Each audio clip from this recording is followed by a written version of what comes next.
I'm really proud to be here with Senator McCain and Senator Rubio. And let me just say, Senator McCain, I think you know, and you know of our relationship and how much we've worked together on matters relating to human rights, and particularly to what has come to be known as the Arab Spring. But I really want to thank Senator Rubio because we have worked together on this bipartisan resolution, which is a direct response to the deteriorating human rights situation in Syria. I'll just say a word about Senator Rubio, a personal word. He's only been in the Senate about 4 months, but he's already emerged as an important leader here on foreign policy issues, and particularly on the cause of human rights and human freedom around the world. And I'm just very grateful for that commitment and delighted to work with him on this measure. The first thing to say about this resolution that we're introducing today is that it's broadly bipartisan. As you'll see from the list, we go from liberal Democrats to conservative Republicans, all coming together to send a strong, clear, and urgent message to Bashar al Assad. Over the past 7 weeks, Assad has responded to the peaceful protests in Syria with a nationwide campaign of violence and brutality against the Syrian people. This week in particular, the violence has sharply escalated. Assad's regime has deployed tanks and snipers against civilians. He has laid siege to Syrian cities and cut off their supplies of food, water, electricity, and other basic services. The Syrian government has used indiscriminate violence against peaceful crowds and then denied civilians access to medical personnel and humanitarian assistance. Thousands, quite possibly as many as 10,000 people in Syria, Syrian citizens, have been arbitrarily arrested and at this point have disappeared. I know that there are some who had hoped when these protests first broke out that Bashar al Assad would pursue the path of reform rather than the path of violence and brutality, but that's clearly not been his choice. Simply put, it now requires a willing suspension of disbelief to think that Bashar al-Assad will ever be a reformer. He is not a reformer. In my opinion, Assad is a thug and a murderer, a totalitarian leader who is pursuing the Gaddafi model and hopes to get away with it. This resolution that Senator Rubio and I and Senator McCain and others have introduced today makes clear that the United States and our allies cannot stand idly by while Bashar al-Assad slaughters his own people, a great and proud people with a remarkable history.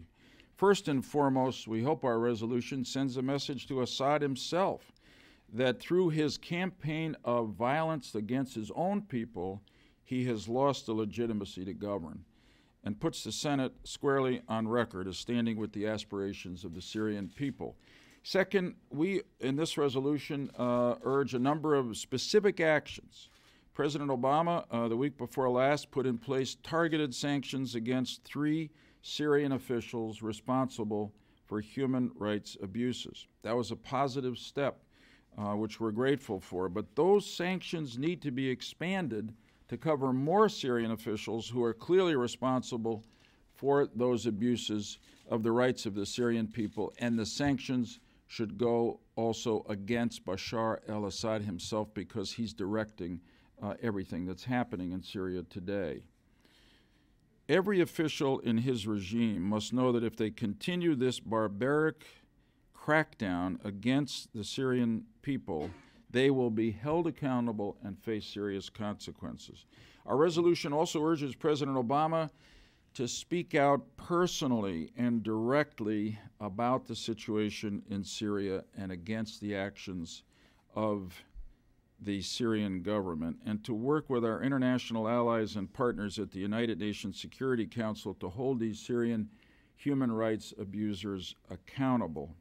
I know that there are some who are concerned about what will happen in Syria if Bashar al-Assad fails. Better the devil we know, they say, than the devil we don't know. But there simply cannot be a successor to Bashar al Assad that is anywhere near as bad as he has been, and in my opinion, the successors will be clearly much better. It is strategic and moral nonsense to say that we should hold back from supporting the Syrian people against Assad because we're worried about what will follow, while he is massacring his own people day after day.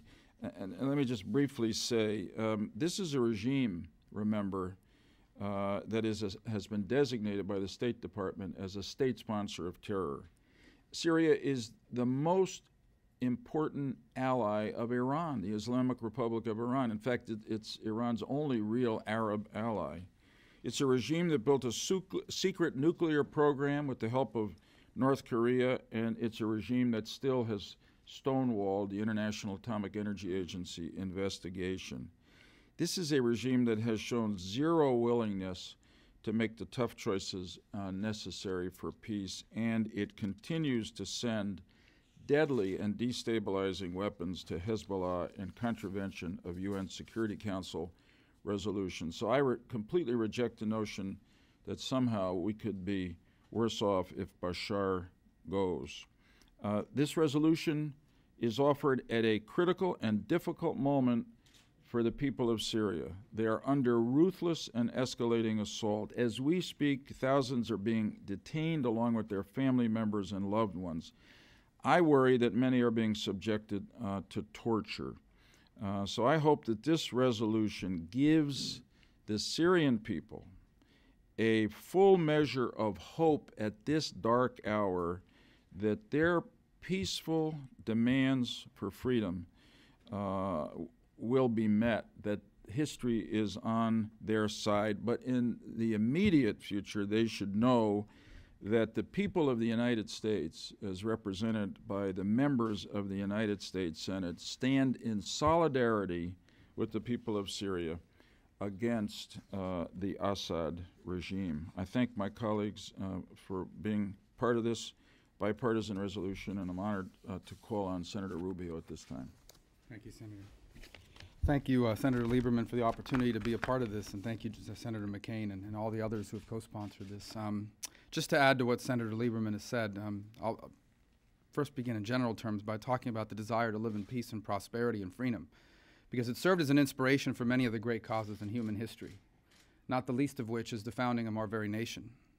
America is built on a simple but powerful idea that all people are born with certain rights, natural rights. These rights, the source of these rights is not our government or our laws, it's our Creator.